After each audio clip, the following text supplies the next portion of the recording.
Good morning, everyone. My name is Kevin Lagore. I'm the product specialist from Skywatcher here in North America. This is our What's Up webcast. We do this every Friday, 10 a.m. Pacific, and we try to do a different topic every week. And at the end of every month, we have a special guest come on to talk about either their products or whatever we really feel like talking about. So, this week we're actually really pleased to have our good friend Michael Hattey from Starlight Xpress. You've probably heard of their cameras. They've been around for 30 years making astronomical cameras. They are based in the UK, and Michael's going to be here to talk about some of their products and kind of show us around what they do. And of course, at the end of every webcast, we'll save about 10-15 minutes or so, depending on how many questions are built up. And we'll do a Q&A at the end. So, without further ado, I'm going to bring Michael on here in a second. If there's ever a topic you want us to cover, you can always email us at support@skywatcherusa.com and just title it What's Up and tell us what you want us to take a look at. And then, of course, you can always subscribe to this channel to just keep an eye on new videos that are coming. We're working on new product videos, informative videos. So if you need help with your Skywatcher stuff, we're working on those as well. And then, of course, our What's Up webcast videos that we do every week. So let's get started. I'm going to bring Michael in here real quick. And we've got a double camera set up this morning. So it's going to be kind of new. So let's get this going. So, hey Michael, how are you doing this morning? Hi, I'm very well, thank you. How are you? Good. Well, I guess it's not morning where you are. It's No, it's actually it's dinner time now. It's 6 o'clock in the evening. So thanks for joining us on a Friday evening to show us about all your goodies and stuff like that. So I'm quite familiar with Starlight. We've obviously worked with Starlight. I'm sorry, my head is covering Michael completely. There we go. Okay. That's better. So this is Michael over here, everyone. If you've had the chance to meet him at a trade show, he's obviously been there representing Starlight, and any of the major imaging shows like NEAF, NEAC, AIC, and maybe you've met him at some of the other locations. He does travel quite a bit. So anyway, Michael is here from the Starlight headquarters over in the UK, and so we're going to get started just seeing what they've got to offer and just a little bit about Starlight. But I ask everybody that comes on here as a special guest just to kind of break the ice is, how did you yourself get into the astronomy world? okay, so my name is Michael Hattey. I'm the managing director of Starlight Xpress. So as Kevin mentioned, we've been designing, manufacturing called CCD cameras for astronomy for over 30 years now. We actually started the company back in 1989, and there were three of us: myself, Terry Platt, who some of you may know, another chap called Reg Payne, who actually owned a company that both Terry and I formerly worked for. So this started up as a bit of a hobby, as most of these small businesses do. And around about 1989, we had a small electronics lab. Terry was a budding astronomer, and he's made his own telescopes. And going back even as far as the mid 50s, he was doing some form of, mid 50s, early 60s, using a Vidicon camera. So he was actually putting what most people would now, or back in the sort of 80s, 90s, would look at as a video camera actually onto a telescope, and was then imaging, had a normal SLR camera imaging the screen of a little TV monitor. So he's got some pretty good sort of Saturn images even back in the 50s and 60s through doing this.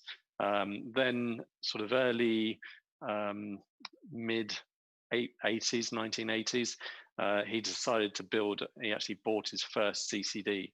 Well, actually, Reg bought it for him, and he designed his own camera from a Sony part. It was an ICX 027, I think it was. So it was a fairly low resolution sort of video type camera, and he designed a frame store system which he used to grab the image and actually display the image using a Sinclair Spectrum.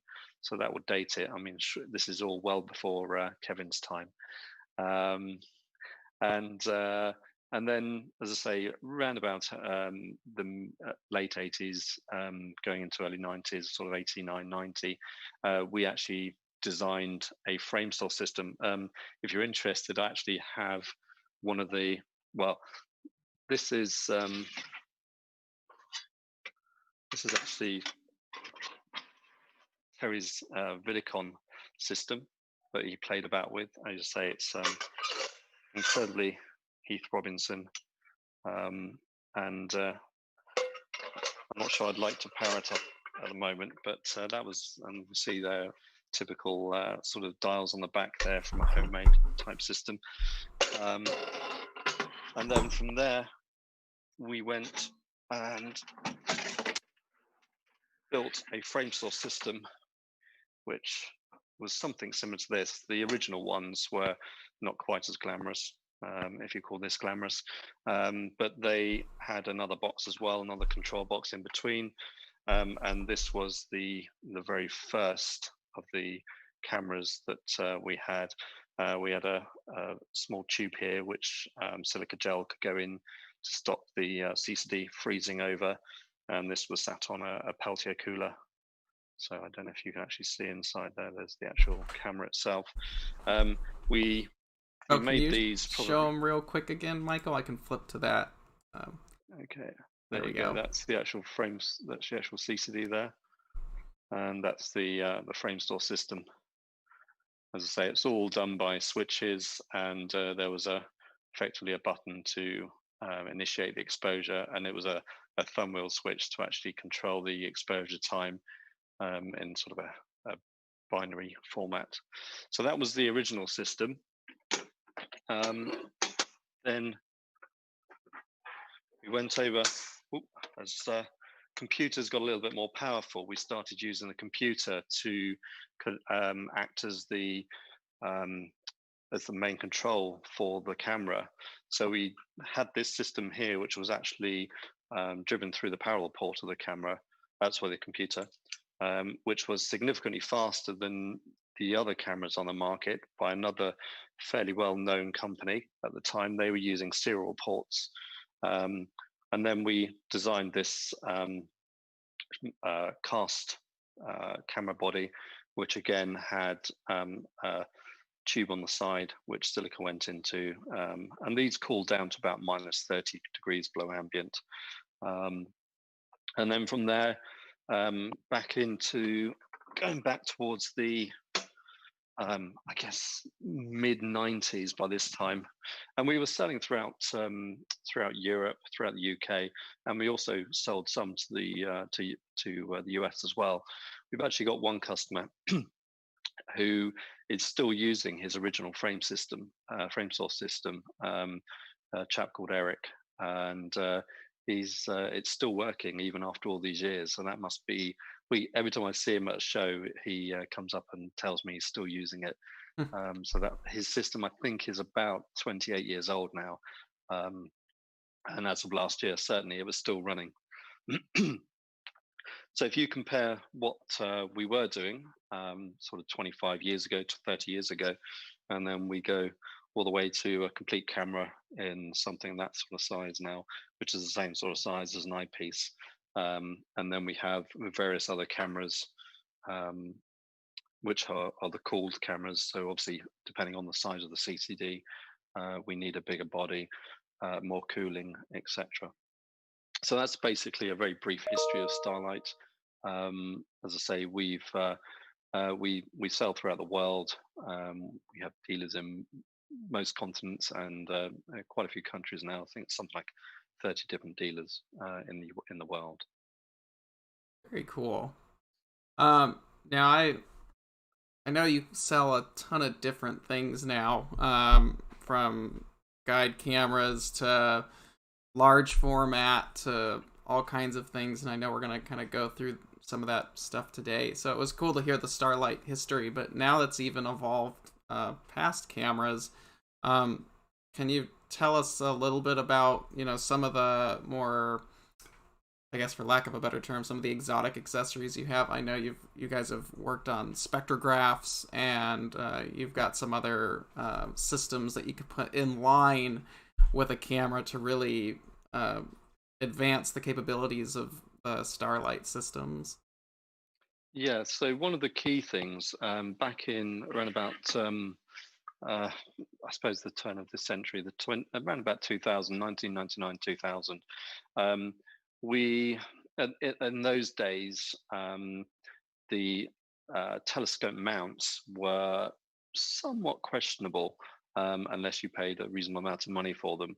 And most people were tending to do a lot of imaging through SCTs. So you were using long focal length, typically smaller sensors, and the drive systems weren't particularly great.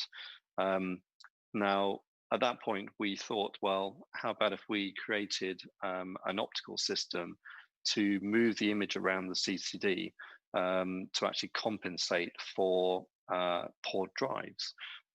So effectively, you're having um, a very quick auto guider feedback into the system. So rather than using the mounts motors to slow up and speed up, etc., we would actually move the optics of the system. So we came up.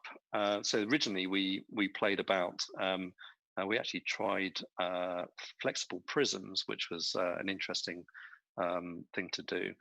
So we actually had optical compound between two plates, and we were actually flexing that, and that worked very well. The biggest problem we had was actually creating an airtight um, body effectively for the prism, and also primarily getting all the bubbles out of the optical paste. So what we decided to do was actually do a straight inline system. So this is our active optics unit. We use a 13 millimeter piece of crown glass in the system. It's 60 millimeters in diameter, so it covers most CCDs. It will actually just about cover the 16803, so 35 by 35 millimeter sensors. The idea of this is we use a refractive index of the glass to actually move the image path, move the image light coming through from the telescope onto the sensor. We normally have a pick-off prism on the back here, or what you can do is use one of our filter wheels with a pick-off prism, and that would go effectively directly behind it. So the guide camera would pick up any small changes in guide error, and instead of sending information back to the mount, we actually use stepper motors to correct for the change. The advantage of using stepper motors is that we can actually quantify exactly where the optical system is at any one point, so that if you have drift in one direction, your alignment isn't perfect. This will actually control your mount as well. So as it approaches around about sort of 30, 40, 50% of full deviation, you can set that. It will actually start bumping your mount back the other way and optically correcting for that bump as well during the process. So in theory, and actually in practice, these work incredibly well, especially with long focal length systems.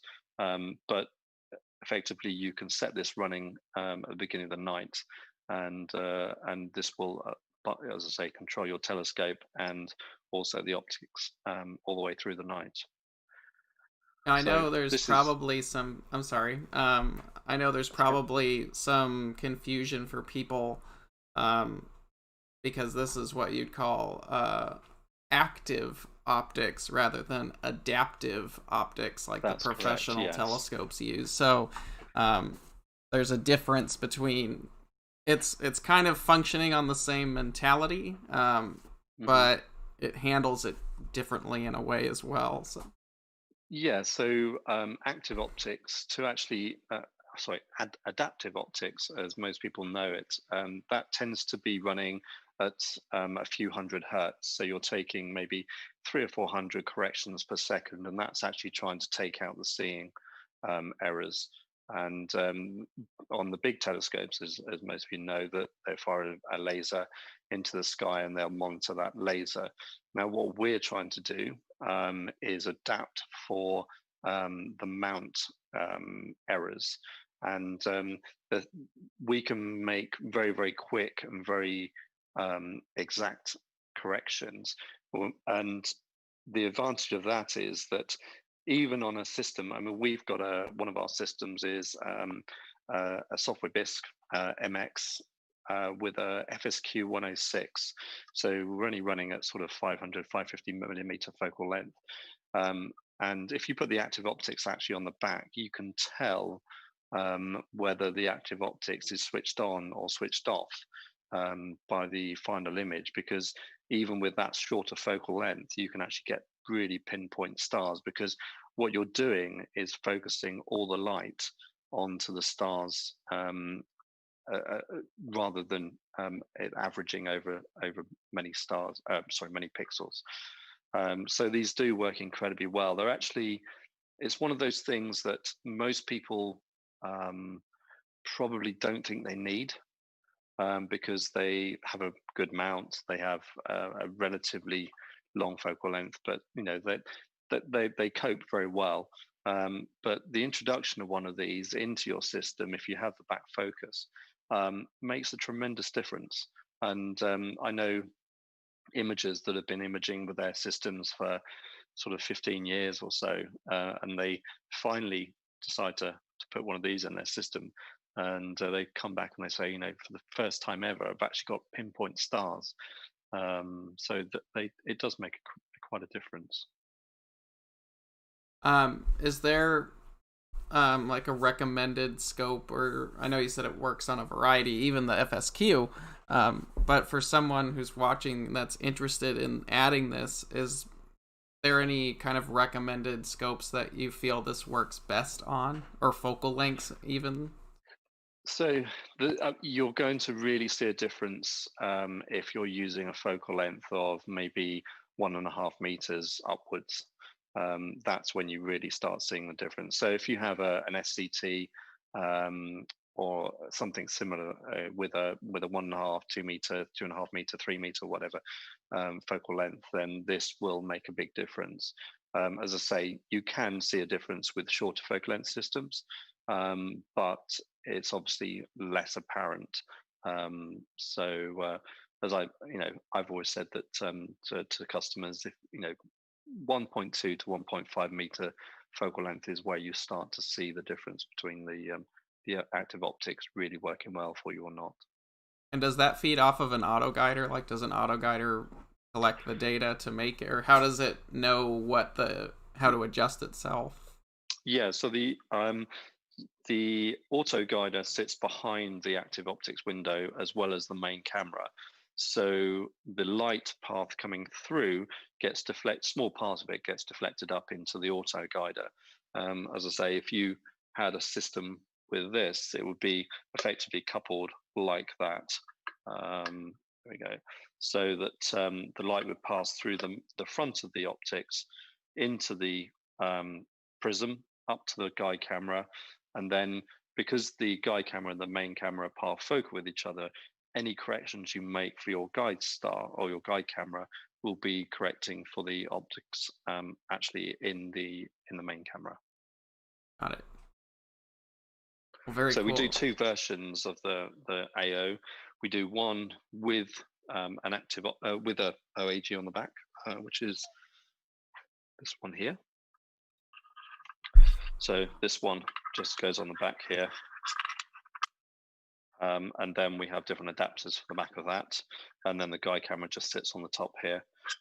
Or we do it without, and it still comes with, say, a T thread and an M72 thread adapter.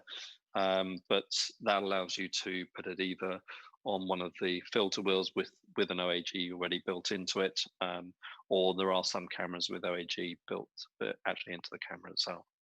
Nice. And if you guys want any more information on it, you can go to their website, which we should link in the description of this video. So that's all that information's on there. And then you can always email them if you have any other questions about please do. Happy to answer questions. The AO units. Yeah, this is it's powered by 12 volt DC and is actually controlled by a USB. The new ones are USB. We did actually do an older version, which was serial ports, but all the new ones have USB control. Now, for anybody who's interested, and I know we're kind of chewing up time, so I'll try to plow through this quick. For anybody who's actually interested in doing like science work, you also have, actually it's the second generation Spectrograph that you guys have been working on. Yeah, so this is actually the original one.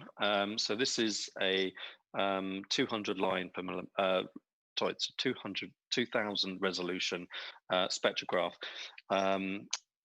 The light comes in here. We use a slightly different method to other spectrographs.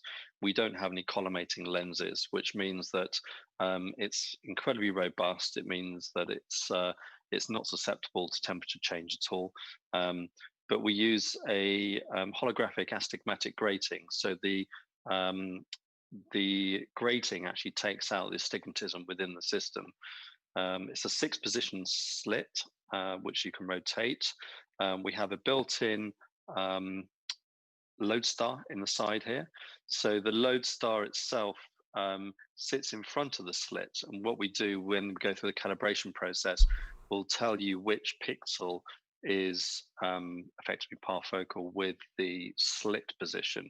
So within PhD, you can choose a crosshairs in the setup, sorry, and then when you put the star that you're trying to do your spectrum of actually on that slit on the software, then it's on the slit in the system. And the advantage of that is that we can use the whole field of view from the Lodestar to find the object and center on it and actually fix on the actual star we're looking at. But also we can guide on that star or that object. It doesn't have to be an individual star, it could be a nebula. Or you can choose a star anywhere in the field of view to actually guide on as well. The main camera itself sits on the back here, and you can focus it. We can move it along the spectrum. The spectrum is about 31 millimeters long, from about 340 nanometers up to 900 nanometers. So it's quite a large spectrum, and we even go down into the UV a little bit as well. But the latest thing, as Kevin just mentioned, we are just about to release our version 2, which looks almost identical, but the main difference is that we have automated the focusing of the main camera, the control of the auto guider. We have a built-in reference lamp and flat field lamp within the system as well. And we can also rotate the slit and move the camera along the spectrum all remotely. It's all controlled via one USB cable. So that's a new generation. We have actually just started shipping them, but we're going to be releasing more information on those over the next week or so. So we're really excited about that, because we're the first. There aren't any other spectrographs on the market that you can actually use remotely, and a lot of the people that are doing this remotely now. So it's very exciting. Very cool. I know moving through the accessories after you've gone through those two, you kind of get to more of the standard accessories, and one of them that I really like is your filter wheels. And what I think is kind of cool about your filter wheels is that they actually have the off-axis guider built into them, which, for anybody who's watched our webcast a couple weeks ago, we talked about setting up your imaging train where you adding all these things that Michael's talked about so far eats up the back focus. So what's nice about these filter wheels is that the OAG, or the off-axis guider, is actually built into the wheel itself, so it actually allows to maintain a thinner back focus. But I know you've just added a new wheel to where now all three of the wheels have the OAG built into it. Yeah, so we have the mini wheel over here. This is a 5-position 1.25 or 5-position 36mm filter wheel with the OAG built in. Then we had the maxi wheel. Now this is really for the very large format cameras.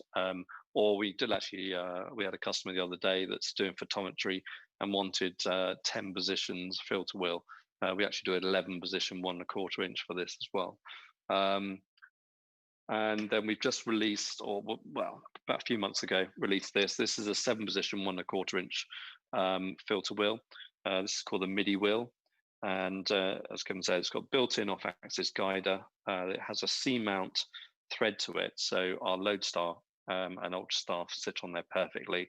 You can use other guide cameras if you wish, but the Lodestar is still renowned for being the best guide camera on the market.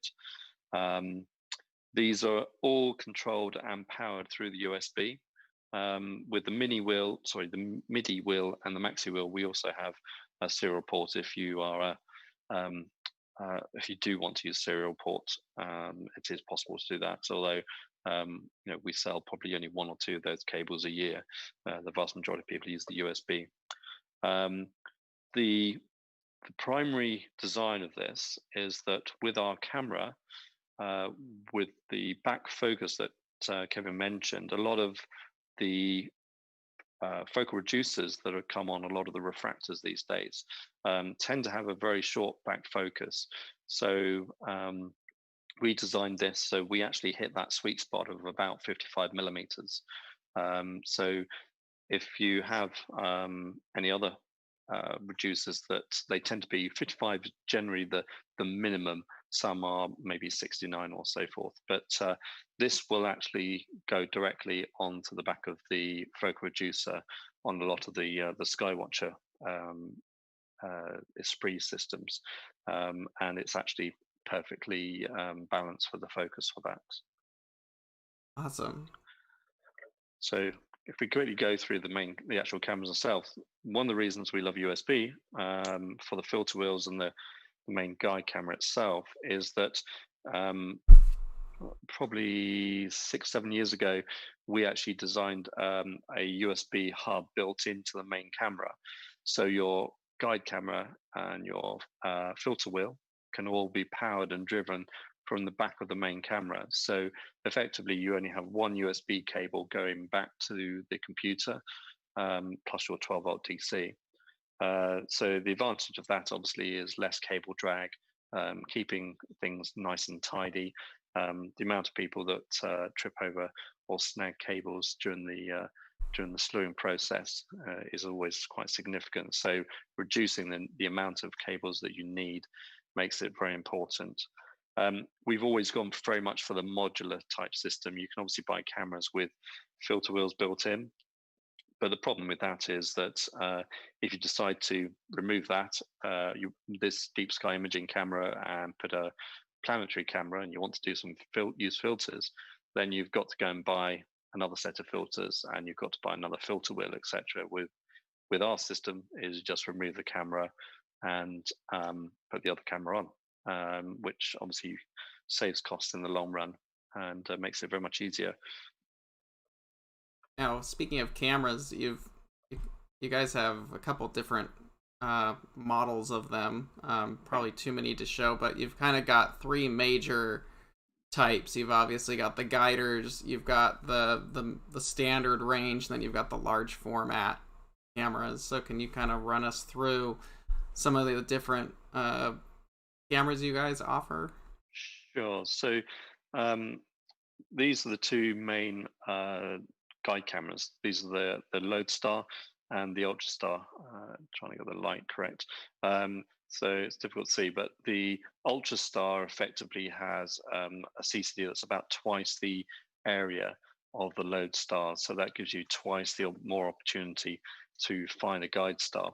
Saying that, I mean, I use the Lodestar, and I've never, ever been in a position where I haven't been able to find a guide star. My biggest problem generally is that I've got too many guide stars, and I have to shorten the exposure back to try and eliminate some of them. So these are the complete guide cameras. So they have USB on the back, and they also have an RJ12 cable on the back as well, which is your guider cable that goes to your auto guider port. So these two are, as I say, renowned for being the best guide cameras on the market. All our products now are all laser engraved, which is a nice touch as well, I think. We then go to the main cameras. These are we now got a blue edition camera. We kept being asked, do you do any colors other than black? Because black's the traditional color that we've always used. So we've now released the blue edition. So we have a select number of cameras or different types of CCDs that are available in the blue cameras, primarily the Sony versions of the camera. So this is the complete camera. So again, it's USB 2 on the back, built-in USB hub, 12-volt DC. We also have an auto guider port here, just in case you really wanted to use this as an auto guider, or you can route the auto guider information through the main camera.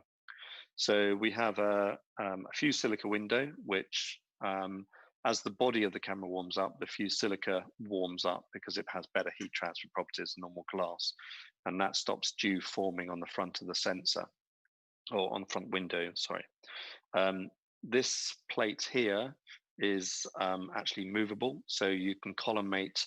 If you have any issues with collimation, you can actually take it out on the actual camera itself. The chamber itself is purged with argon, so these are all purged with argon gas and typically 2 or 3 stage coolers depending on the sensor, and we typically get about minus 45 degrees below ambient on the cooling, even in such a small package like this. We have a very, very efficient cooling system in here, and we take advantage of surface area and obviously the Peltier coolers and a small fan in the back as well. We do have an add-on fan if you're using it in warm environments as well. So these are our most popular cameras. And then we have some of the larger format cameras, such as this one. This is the 16803. So this is a 35 by 35 millimeter 9 micron pixel camera. We've actually gone back to the old Hasselblad days because these actually require a shutter. So instead of having a much bigger camera and much heavier, we've actually used a roller blind shutter, which is what they used to use in the Hasselblad cameras. These are cooled down to about minus 50 below ambient. We have obviously a slightly more rigorous cooling on these because their sensor's bigger. And the same USB hub, 12-volt DC and USB 2. And these weigh around about 2 pounds, just over 2 pounds. So they are relatively light, even in respect to the size. And again, all engraved on the back, etc. Now you offer that particular model, or this is the 16803, but you guys also have a 16200 if someone wants that popular we have the sensor. 16200 as well. It's in exactly the same format. We also use sapphire windows on these, which has even better heat transfer properties for when the sensor's cooling. It tends to cool the front window and tends to form condensation on the front. But obviously, by using sapphire with this one, we overcome that. And again, it's argon filled. And then you guys also offer obviously you have monochrome and color chips depending on what you're looking for, but I know a lot of your smaller cameras use the Sony sensors, and if no one's really familiar with some of the Sony CCDs, they're incredibly low noise, super clean chips. I know I've got a 694 from you guys, and that's probably one of the most popular ones. It's a nice balance to fit on a lot of different scopes with the pixel size, and obviously if you need something a little bit smaller, micron pixel size, you have the 814, but there's some other sensors that you guys have started to add as well, I believe. Yeah, we have the 834 as well, which has, I think, 3.1 micron pixels. That's a 12 megapixel version of the 694 camera that you mentioned. So with those, we do try and encourage our customers to try and match the focal length with the pixel size. The advantage of CCD cameras is you can bin the pixels. So if you do have a very short focal length refractor, say maybe a 400 or 500 millimeter refractor, then you can take advantage of the smaller pixels. Then if you want to put it on a slightly longer focal length refractor, or a short focal length SCT or something similar, then you can bin the pixels, which is something you can't do on some other technology as well. And that makes the CCD cameras very versatile. So where, I know Starlight's been around for 30 years, where do you guys see yourself going as you progress further into the future? Obviously you're willing to tell. So we've always tried to be innovative. So we were the first ones to use USB. Well, the first to use parallel port, the first to use USB. We have patents on our active optics unit. We were the first to use USB 2. We're the first to use the USB hubs in the back of cameras, the first to use the tilt plate at the front of the cameras. So we're always trying to be innovative, and also the way we've designed our spectrograph. Obviously, CMOS is becoming a big thing. What we're actually finding is some people are actually moving away from CMOS and coming to CCDs. But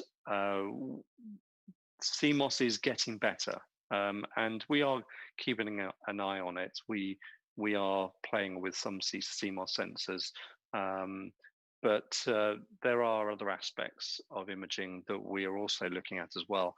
Can't really say much at the moment, but there are other versions of other technologies that we think are interesting, and not necessarily the way forward for everybody, but there are some interesting sensors on the market that may not really have hit the market just yet.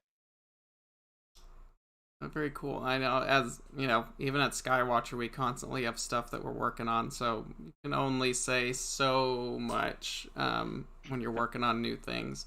But that's the nice thing, is you can always plan for. A lot of the astronomical manufacturers are constantly trying to move things forward in their own way. So always keep an eye out for what they're working on. I know we have a couple questions. We'll try to chew through a little bit more time, and then we'll jump into all of those.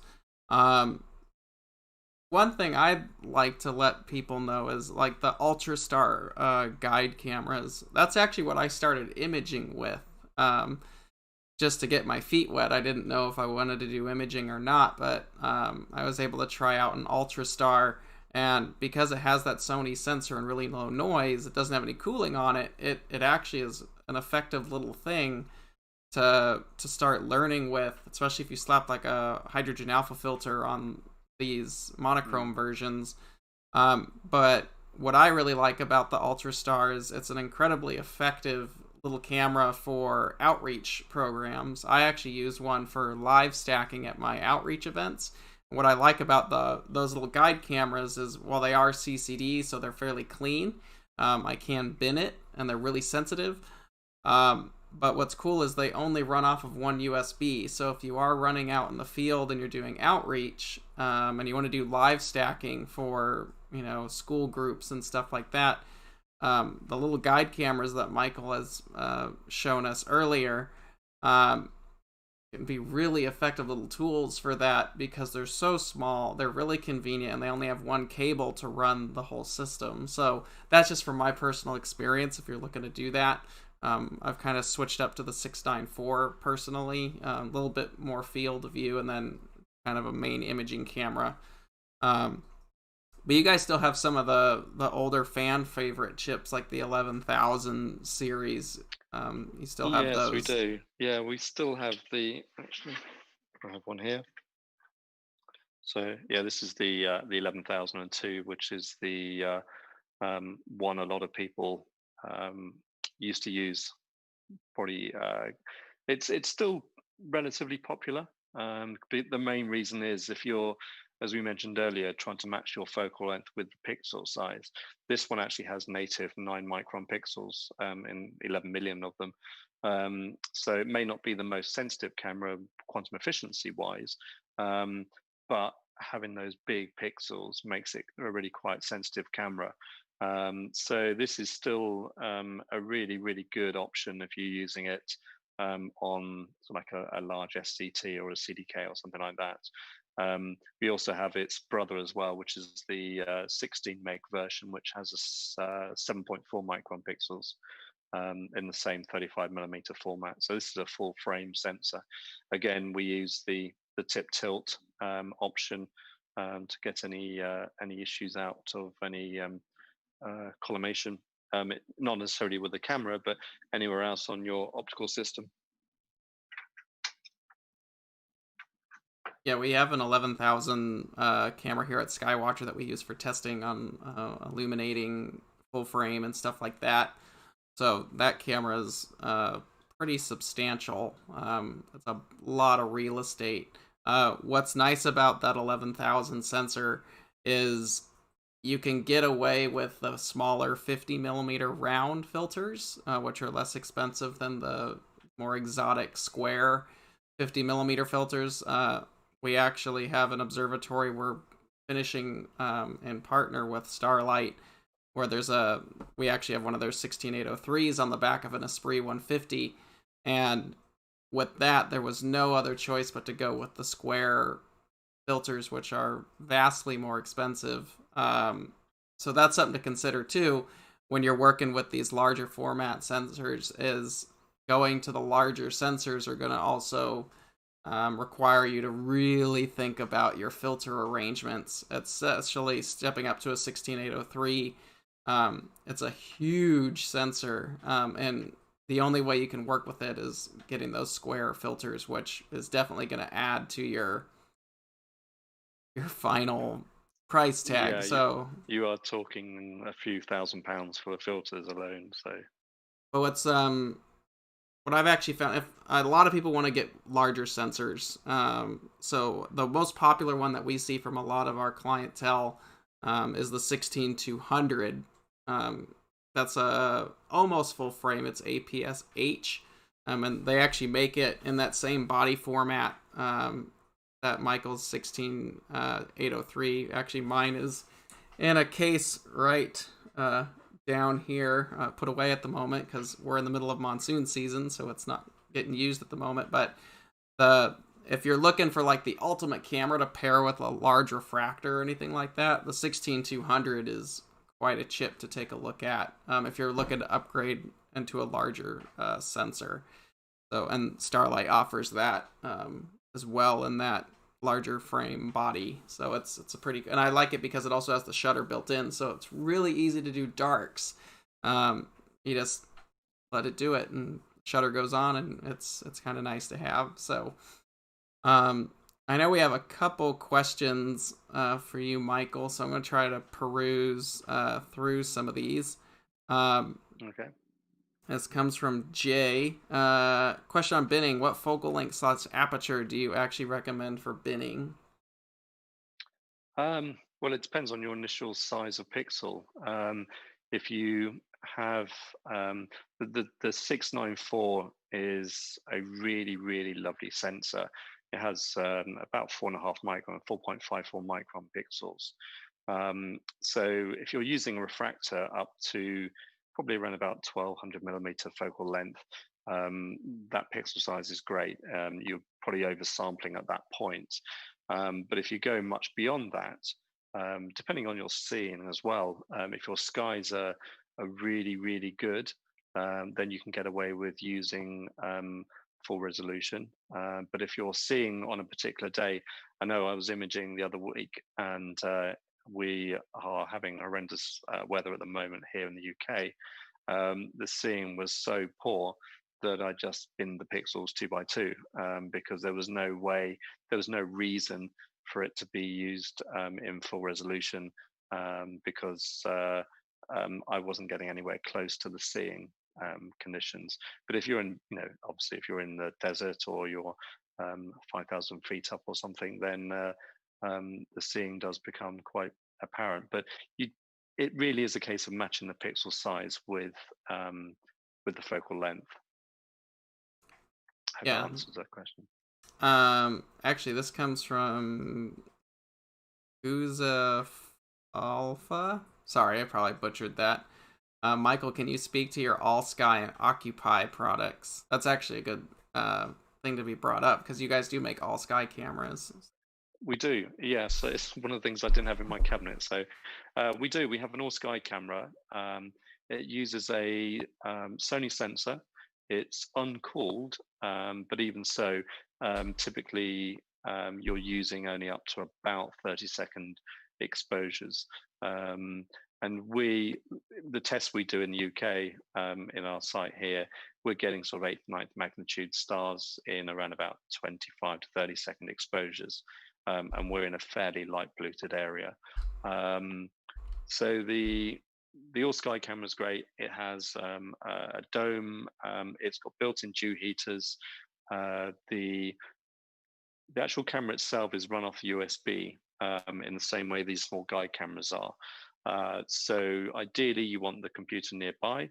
However, we do what we call an Occupy, which is effectively a Raspberry Pi controller. That's built into an IP rated box, so that the actual sky camera is designed to be left out in all weathers, and this IP rated controller is also designed to be left in all weathers as well. So and what that does, that creates a Wi-Fi connection, or if you want to, you can cable in with Ethernet or something similar, and then you can control the Oculus, your Sky camera from the Occupy via a tablet or a mobile phone or something similar. Just so you guys, I actually have one of these for my outreach program. I use it for tracking meteors. But this was for the Perseid meteor shower. This is just a time lapse off of that Oculus camera. I just wanted to show that there. Let me bring this up a little bit higher quality here. But just to give you an idea of like what you can do with these, this is an Oculus camera right here. It was set up on the roof. I didn't catch any meteors that night, unfortunately, and this is stitched time lapse that you have to stitch afterwards, but you can see that it really does capture the night sky quite well. We've tested this at Texas Star Party a couple of years ago as well, and it does really nicely to catch the Milky Way and all of that. So this is really effective if you've got an observatory and you want to keep an eye about what's going on outside. So, or like I said, I use it for outreach for meteor showers and trying to catch some of that. So that right there was an Oculus in the works, and that's another thing that you can catch on the Starlight websites. Should all the detail on all the products are there, but it's a pretty cool little thing. Yeah, the one advantage of the Oculus over some of the other all sky cameras is some of the other less expensive ones tend to be just video cameras, so they're fine for daytime and very, you can see whether there is a small buildup of cloud, but you can't get any real depth into the night sky.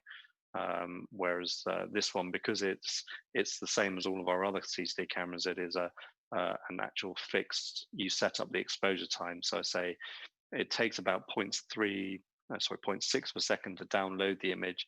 So you have effectively a 30-second image, a 1 second or so downtime, and then you're taking another 30-second image, another 1 second downtime, etc. And then, as Kevin said, in the morning, you can compile that into an AVI and sit there and watch the whole night sky.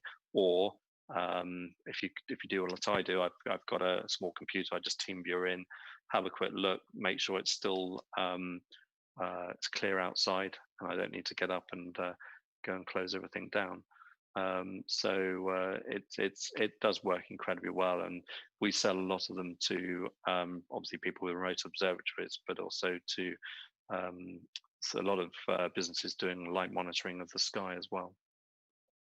Need to get a couple of those to national parks, track the skies. That's right. There. Yes, that's right. There was a question earlier from Guzi Alpha. I can finally say it right.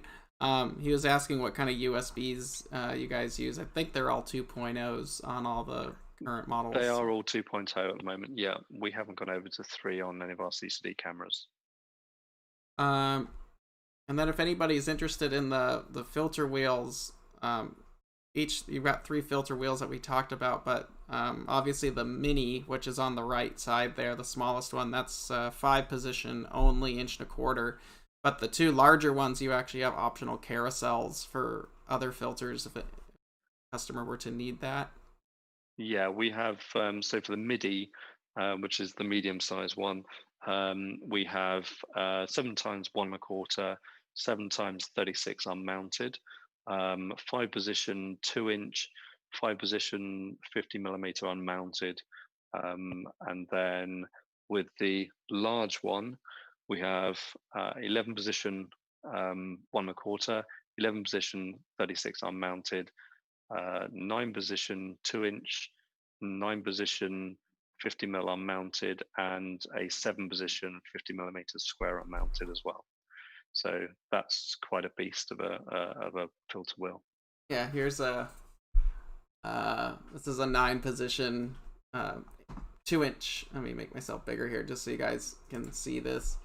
But this is the 9-position 2-inch threaded. Yeah, 2-inch threaded. So as you can see from my head, these are big. This is like a frisbee. So when you get these big filter wheels, just be prepared, because you're stepping up to some really big territory. When you've got those big sensor cameras, everything gets bigger. So something to keep track of.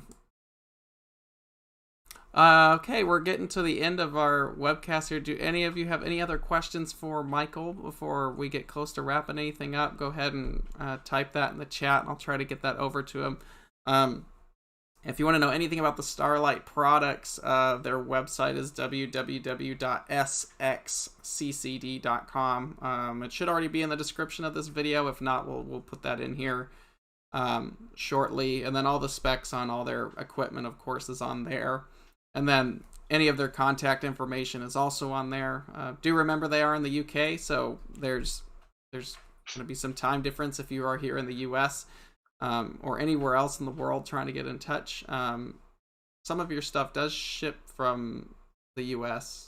Yeah, so we do actually have a warehouse office in the US. It's actually in Burbank.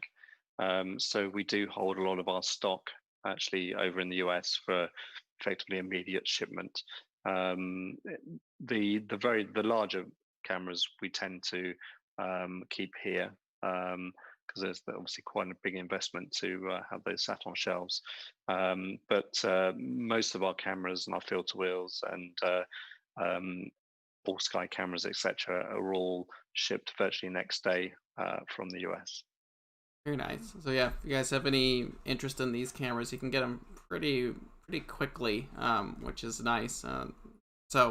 And if you are a Skywatcher customer, these adapt really easily to a lot of our equipment. They have most of our reducers and imaging equipment are stopped down to an M48 thread, which Starlight does offer adapters for that. And then, of course, if you're using the larger stuff where you've got some unique back focus arrangement, you might need a custom adapter made up. But Starlight has thread rings that will adapt to most of the popular threads. And then you can obviously have someone like Precise Parts machine the back focus spacer that you might need, especially if you start getting into more of the exotic stuff like the AO, or if you are using one of the larger format cameras with the maxi wheel on there. So something to think about. But what's nice about the cameras themselves, I think Michael, you can confirm, your cameras have a really shallow back focus natively, so it's easier Yeah, to pair. they're all typically about 16 millimeter back focus, so they're all pretty shallow. So they don't take up a great deal of back focus on your system. One other question that came in. This is also from Goozy Alpha. Um, what would be a reasonable fit for lunar imaging with the Skywatcher 180 Mac and a Starlight Express? Uh, so the 180 Mac has what sort of focal length is that? That's a 2700 millimeter focal length f/15. Right. Okay. Well, for lunar imaging, you tend to want to use more video cameras. I'm guessing. We tend to be more specialized in deep sky. I have actually done some lunar imaging with my setup, putting an H alpha filter, and there's also the Optolong L enhanced filter.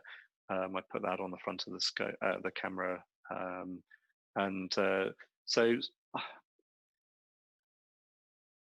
I mean, it depends on what you're actually looking to do. If you want to do mosaic, then something like the 694 might be a good bet. I mean, you've got a very bright object anyway, so not really. It's not really a field I'm overly knowledgeable about, actually. I know when you're doing lunar, solar, planetary work, you're generally working with these small, high-speed little, webcam esque cameras that shoot a ton of frames really quickly. So, like Michael said, the Starlight cameras are really designed for deep sky imaging. It's not. I have awesome images of the moon, the entire moon, with some of the larger sensors. But if your goal is primarily to shoot high res of the moon, at the moment I don't think this product line probably fits that needs. Not yet, no. So, because it's all about adapting your equipment to your desired goal. So, what Starlight is really, really designed to do is your deep sky, high resolution deep sky, and scientific work for spectra. So, if that's kind of your needs, then they're put on the tools for that. But you can do some basic lunar. I've done solar imaging with the 694 as well. But it's it's kind of like adapting a screwdriver for a different type of head screw. It can work, but it might not be ideal for that particular application. But that's true for anything. So just adapting your equipment to do that. One thing to note is that we're talking about long exposures. Something like the 694, we can actually. I mean, I'm a little bit lazy in some respects. When I'm using the 694, I never take any calibration frames at all. I don't do flats. I don't do darks. I don't do biases.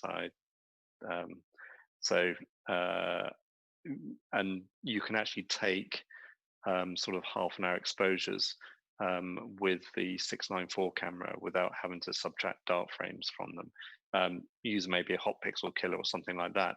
But the thermal noise and the read noise on these cameras are so low, we can take very long exposures without having to worry about all the calibration frames that you do with other cameras. Perfect. that pretty much wraps up our hour. Thank you guys for joining us, and of course we do this every Friday night. Or I'm sorry, 10 a.m. Pacific time. So we do a different topic every week.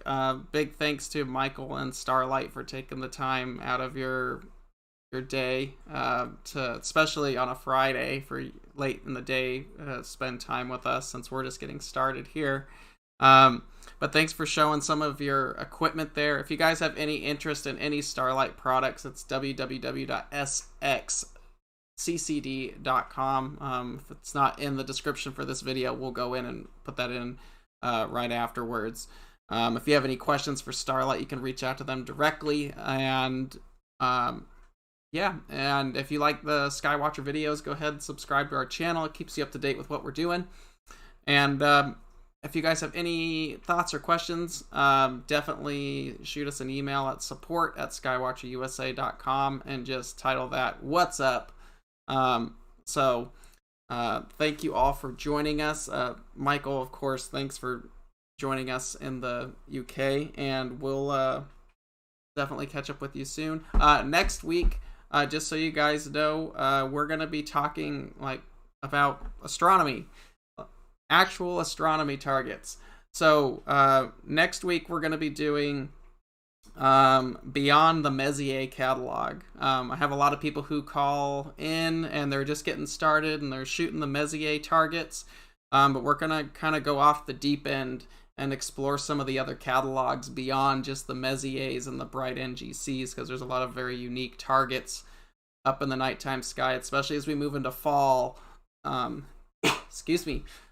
You get some really unique stuff floating up there, so we're going to kind of dig into that and go off the deep end there, so join us next week. But once again, thanks all for joining us. Have a safe weekend, and Michael, of course, thank you for your time. Well, thanks very much for having us. And we will see you guys next week. Thanks for joining us. Thank you. Bye-bye.